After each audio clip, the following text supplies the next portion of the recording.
안녕하세요, 코리아 루터입니다. 좋아요, 구독 눌러주세요. 7월 18일입니다 여러분들. 이제 개헌절 다음 날이죠. 이제 제가 계속 말씀드린다만 코로나는 찬바람이 불면 점점 강해질 것으로 말씀을 드렸고요. 중국과 일본은 엄청난 고난의 시대가 이제 시작되었습니다. 우리나라는 선진국 기틀을 마련하는 올해가 원년이라고 계속해서 말씀을 드렸고요. 제가 계속 금을 보유하고 가시라고 계속해서 말씀드렸습니다. 하지만 이제부터는 여러분들이 판단에 맡길까 합니다. 팔고 사는 문제를 여러분한테 맡길까요? 너무 많이 올랐기 때문입니다. 이제 엄청난 수익을 이루었을 거라고 제가 생각합니다. 금에 대해서. 그렇기 때문에 이게 적당하다고 생각하시는 분들은 파셔야 되고요. 근데 좀 더 욕심을 내야겠다면 본인 재량 것으로 이제 돌릴까 합니다. 그리고 제가 주식에 관해서도 계속 말씀을 드렸어요. 장기간 보유해야 될 것과 그리고 코로나 사태도 말씀을 드렸고요. 코로나 사태가 다시 지금은 어느 정도 소강 상태입니다. 우리나라 기준으로요. 소강 상태이고 많이 약해진 상태이지만 찬바람이 불면 상당히 어려워질 거라고 말씀을 드렸습니다. 물론 백신 개발도 착착 이루어지고 있습니다만 결론부터 돌아가서 말씀드리자면 백신은 나와도 별 소용이 없을 거예요. 여러분들, 변형된 코로나가 계속해서 발생하고 있기 때문이죠. 지금 1차에서 처음 발생한 그 코로나에 대한 백신은 꼭 나올 겁니다. 하지만 변형된 코로나가 발생함으로써 그거에 대한 효력이 크게 효과가 없을 거라고 제가 판단하고 있고요. 주식시장으로 돌아가서 제가 말씀을 계속 드렸죠. 이제 주식을 할 때가 아니라 접을 때라고 말씀을 드렸습니다. 근데 지금 주식시장이 약간 횡보와 약간의 상승을 보이고 있습니다. 우리나라 주식시장 기준으로 말씀을 드린 거예요. 그리고 전 세계에서 주식을 방어하려고 각국 정부들이 애쓰고 있습니다. 결론부터 말씀드리자면 지금은 유동성 장세라는 거죠. 유동성 장세는 돈이 넘쳐 흘러서 갈 곳이 없어서 주식시장을 끌어올리는 폼을 잡고 있다는 겁니다. 특히 우리나라 같은 경우는 여러분들이 알다시피 정부에서 부동산 시장을 계속해서 쪼고 있습니다. 실소유자가 아니면 팔라고 계속 말을 하고 있고 고가의 주택은 정리하라고 계속 말을 하고 있죠. 그렇기 때문에 그 자금들이, 엄청난 부동산 자금들이 갈 데가 없다는 거죠. 주식시장밖에요. 저금리 시대이기 때문에 은행으로 갈 수가 없습니다, 여러분들. 우리나라 주택시장과 우리나라 증권시장과 비교했을 때 엄청난 차이가 있습니다. 파이의 차이가 크다는 거죠. 주택시장보다는 주식시장이 작습니다, 여러분들. 그 주택시장에 있던 돈들이 흘러 들어가고 있다는 거죠. 그리고 엄청난 부자들이 가지고 노는 판이 돼 있고, 그러다 보니까 일시적으로 올라갔다 내려갔다 하는 겁니다, 여러분들. 거기에 서민들은 절대 들어가면 안 되고요. 대폭락이 이루어질 것입니다, 여러분들. 대폭락이요. 본격적으로 여러분들이 깨닫게 되는 건 내년부터지만 대폭락은 확실히 옵니다, 여러분들. 엄청난 충격의 대폭락이 올 겁니다. 우리는 그때 기회를 잡아야 되는 거고요. 자, 이제 돌아와서 다시 언론 얘기를 좀 할까 하는데요. 언론이 지금 얘기를 하고 있죠. 찬바람이 불면 대유행이 다시 시작될 거라고. 코로나요. 변형된 코로나입니다. 그냥 코로나가 아니라요. 얘기를 듣고 다시 말씀드릴까 합니다. 코로나19로 모두 힘겨운 반년을 보내고 있습니다. 그런데 앞으로 다가올 반년이 더 심각해 보이는데요. 세계적으로 몰아칠 가을 대유행에서 우리도 자유로울 수 없다는 겁니다. 대비할 방법은 없는지 전동혁 기자가 보도합니다. 방역당국의 1차 걱정은 우선 7말 8초, 즉 이달 말부터 시작될 휴가철입니다. 전국적으로 이동량이 크게 늘어 뒤섞일 경우 또다시 조용한 전파가 시작될 거란 겁니다. 이때를 무사히 넘긴다 해도 세계적인 가을 대유행이 기다립니다. 영국 의학회 연구진은 9월 이후엔 바이러스가 1차 대유행 때보다 더 독하고 세질 걸로 예상했습니다. 지난 봄엔 한 명이 한 명에게 감염시키는 정도였지만 가을부터는 재생산 지수가 1.7, 한 명이 1.7명에게 옮길 거라고 예측했습니다. 쉽게 수그러들지 않고 내년 초여름까지도 유행이 이어질 수 있어 영국에서만 11만 9천여 명이 숨질 거란 비관적인 예측도 내놨습니다. 전문가들은 같은 계절대인 우리나라도 영국과 비슷할 수 있다고 우려합니다. 특히 9천 명 가까운 국내 환자들을 분석한 결과 코로나 주요 증상은 기침과 발열, 두통이었는데 같은 증상의 계절성 독감 환자들까지 한꺼번에 병원이나 선별진료소로 몰리게 된다면 의료 현장이 마비될 수도 있습니다. 상황이 이런데도 치료제 개발은 제자리입니다. 올해 안에 나올 거라던 말라리아 치료제 클로로퀸, 에이즈 치료제 칼레트라, 자가면역 치료제 케브라자 모두 탈락했고 현재는 렘데시비르와 중증 환자 염증을 완화시키는 덱사메타손에만 겨우 기대를 걸고 있습니다. 국내에서 진전을 보이는 혈장 치료제는 대량 생산이 불가능하다는 게 최대 단점입니다. 전혀 다른 얼굴로 또다시 달려들 가을 코로나, 2차 대유행에 대비한 새 방역 대책 마련이 시급합니다. 얘기 들으셨죠, 여러분들? 대유행이 올 거라고 지금 얘기를 하고 있습니다, 여러분들. 제가 단언컨대 말씀드렸죠. 계속해서 말씀을 드렸습니다. 전문가들의 예측보다 제가 더 빠르게 말씀을 드렸어요, 여러분들한테. 자, 그러면 그걸 위해서 준비는 무엇을 해야 되고 우리는 뭐 어떻게 생활을 해야 되느냐. 자, 여러분들한테 계속 말씀을 드렸습니다, 제가. 3개월치의 식량을 집에 쌓아놓으시라고 말씀을 드렸습니다. 3개월치입니다, 여러분들. 여러분들 지금부터 준비를 계속 하셔야 돼요. 집에 3개월치의 식량이 있어야 됩니다, 여러분들. 최소한입니다, 최소한. 3개월치의 식량을 보유하고 가셔야 됩니다. 그리고요, 마스크를 준비하십시오. 마스크를요. 지금 더워서 저도 마찬가지로 얇은 마스크를 사용합니다. 외출할 때 얇은 마스크를 사용하죠. 하지만 여러분들 조금 더 길게 보시고 좀 멀리 보세요, 여러분들. 그 무슨 얘기냐? 여러분들 날씨가 점점 더워지고 있습니다, 지금. 더워지고는 있죠. 그러나 가을이 오면 찬바람 불고 점점 추워진다는 거죠. 아직은 아닙니다만 찬바람이 불면 다시 두꺼운 마스크를 써야 됩니다, 우리는요. 그렇기 때문에 두꺼운 마스크도 3개월치를 준비하셔야 된다는 거죠. 가족들을 위해서, 나를 위해서요. 준비하셔야 됩니다. 그리고 또 하나 제가 계속 오늘 말씀을 드립니다. 빚 있는 분들은 최대한 줄이라고 말씀을 드렸죠. 더 줄이세요. 더 힘들고 어려운 나날이고 수입이 줄었다 하더라도 수입이 줄었다 하더라도 빚을 최대한 줄이고 가시고요. 빚이 없는 분들은 여러분들 현금을 쌓아 두십시오. 현금을. 제가 계속 말씀드렸어요. 현금을 쌓아 두십시오. 네. 그리고 금은 더 이상 여러분들 투자하시면 안 돼요. 매입하시면 안 되고요. 이제 팔 시기가 왔습니다. 여러분들은 이제 판단을 하시고 지금 연중 최고치를 계속해서 찍고 있지만 이쯤에서 내 욕심이 이 정도 되면 파셔도 되고 더 가야겠다. 내가 손해를 보더라도 더 가야겠다 생각하시는 분들은 정리를 안 하시고 좀 더 가셔도 돼요. 여러분들의 그건 어디까지나 주관적인 판단으로 가셔야 된다는 거죠. 제가 계속 말씀을 드릴 수 없는 상황입니다. 이제부터는요. 그렇게 판단하시면 될 것 같고요. 자, 이제 여러분들 코로나 사태, 가을 사태가 이뤄지면 어떻게 될 것이냐.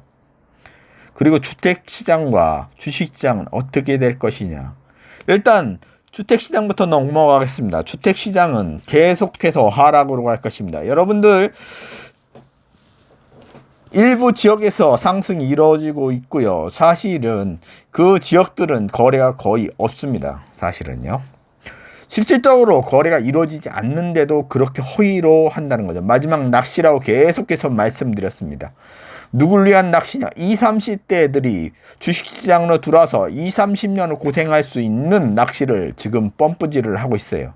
건설회사나 이런 언론들이 하고 있고요. 자, 두 번째. 그러면 주식시장은 어떠냐? 제가 아까 말씀드렸죠. 하지 말라고 말씀드렸습니다.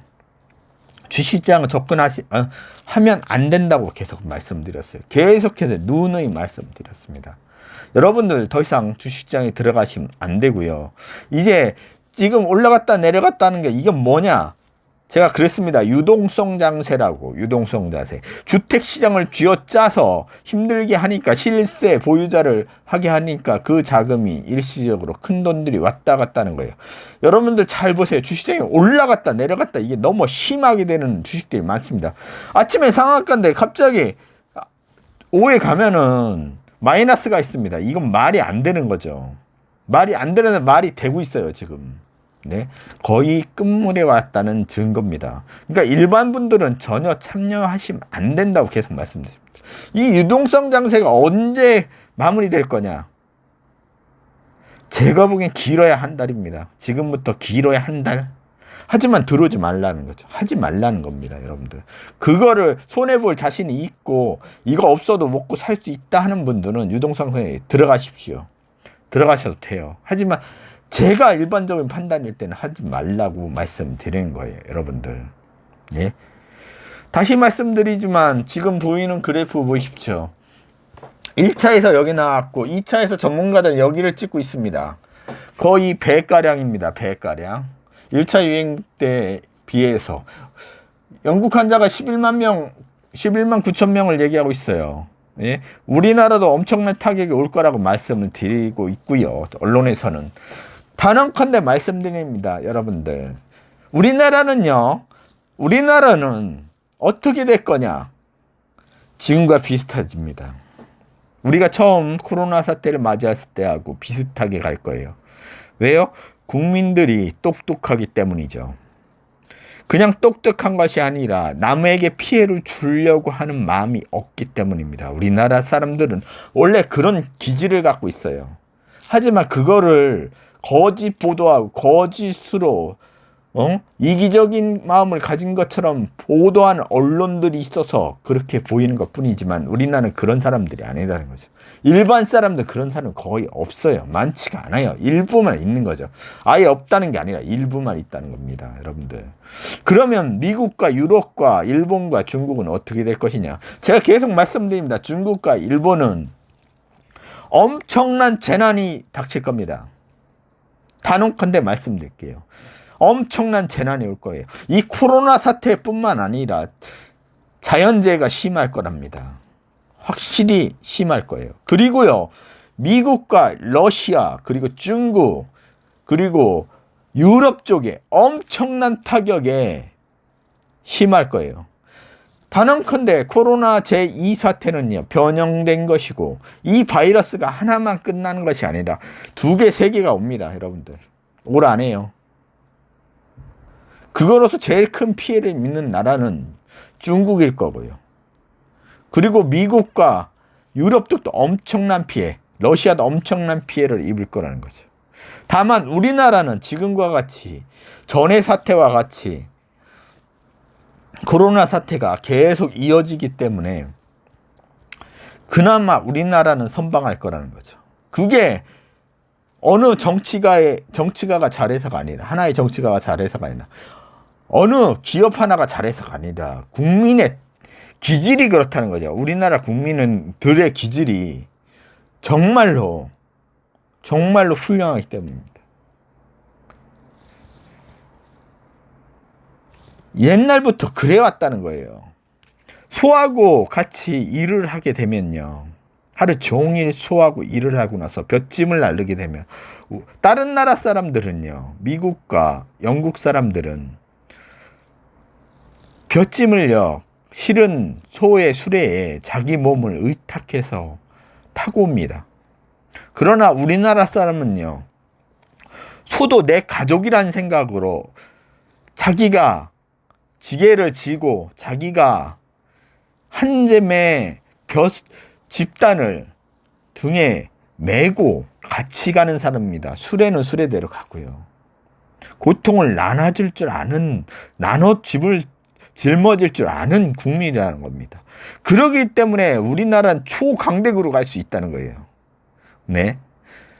언론들이 아무리 거짓말하고, 거스스로 도배를 하더라도 우리나라는 초강대국으로 갑니다, 여러분들. 누구의 힘에 의해서? 국민의 힘에 의해서요. 고통을 나눌 줄 알고요. 지금도요, 여러분 나가보십시오. 가난한 이유고 힘든 어려운 친구들, 그리고 어려운 사람들 누가 돕죠? 국민들이 먼저 돕습니다. 좋은 사람들이 많다는 거예요. 여러분들 유럽이나 일본을 가보신 분들은 알 거예요. 미국도 마찬가지지만. 힘들고 어려운 사람을 돕는 사람들이 거기도 있습니다만 우리나라만큼 많지가 않습니다. 절대 많지가 않아요. 정말로요, 많지가 않습니다. 우리나라는 초강대국으로 갈 수 있는 기본적인 틀이 옛날부터 있었지만 그게 안 이루어진 게 조선시대도 그렇습니다.